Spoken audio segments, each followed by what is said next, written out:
My name is Dr. Amy Wrennick, and I'm with Women's Physicians of Jacksonville, and today I want to talk to you about contraception. Contraception is a very exciting topic, and it's one that I really enjoy and talk to patients all day long about. There are so many options out there, and it's a very individualized discussion. Contraception can be chosen for the basic need of deciding when and if we want to plan a family, but there's also great benefits to contraception to control acne, control premenstrual syndrome or PMS, control different hormonal fluctuations, menstrual headaches, and decrease bleeding. 3 types of main categories of contraception are going to include barriers, intrauterine devices or IUDs, and hormonal contraception. I'm going to talk a little bit about each one of those. Barrier methods for men, very easy, condoms. And I still would recommend condoms even with some of these other methods because nothing else is going to help protect against sexually transmitted diseases. For women, barriers can include female condoms, spermicide, diaphragms. All of these barrier methods are going to rely on people's consistent use. And because of this, we're going to see higher rates of failure, as high as 20%. If that number scares some of you, which it scares me, then I would look towards something that has a more reliable feature. One of those things is the IUD. This is an intrauterine device. There's 2 main types of intrauterine device. There's the copper or Paragard non-hormonal IUD. This works by causing an inflammatory reaction, which prohibits the sperm and therefore pregnancy.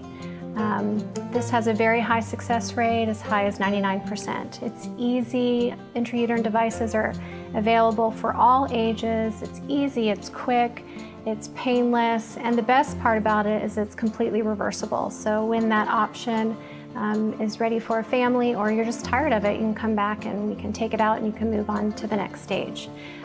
This is the Mirena Iud or Progesterone Iud. There's also 2 other types of progesterone IUDs, including the Liletta and the Skyla. I'm going to show you a picture of a uterus. So this IUD just gets inserted inside the uterus. You're not going to feel it once it's there. It releases progesterone to thin down the lining of the uterus and thicken up the cervical mucus to prohibit pregnancy. It's also a great method to reduce bleeding. So in some women who have had a tubal ligation or husband's had a vasectomy, it's still an option that's available to help with those heavy menstrual flows. The last type of contraception is hormonal contraception. And for most people, they're going to be familiar with the pill. This is just a sample pack of a pill, but a pill is an easy form of contraception. You take this daily. It doesn't need to be the same time every day.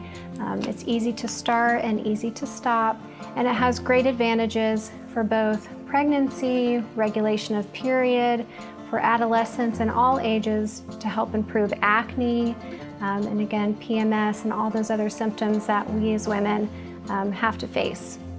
If someone doesn't want to take a pill, there are options such as the Nuvaring, which is an insertable ring that you insert vaginally. This is flexible, obviously does not have this big blue part here, but you insert this vaginally where it stays in for 3 weeks and then it's out a week, and then you repeat the process. This has all the same advantages as a pill, where your periods are lighter, less crampy, and it's a good form of contraception, and then you don't have to be taking something daily. If those aren't the option for you, there's still a patch that's available. And the nice thing about hormonal contraception is you can use it in a continuous manner so that if you want to have less periods, that's an option for you. Another choice that's out there is the Nexplanon. This is a mimic of an arm, and you can see that you can feel this here, and this is what the actual implant looks like, but it's just going to go underneath your arm, and it's 3 years of contraception, and it too helps change the bleeding profile of a female. Another important part of contraception is emergency contraception. For those times where perhaps we forgot our contraception or haven't started or we don't have it, there is an option if you need to take something to prevent that pregnancy. And all you have to do is go to the pharmacy and ask your pharmacist to help you out. And it's just one simple step to prevent that pregnancy that's not desired at this time. I hope this gave you a lot of information. If you have any questions, please call us, and thank you so much.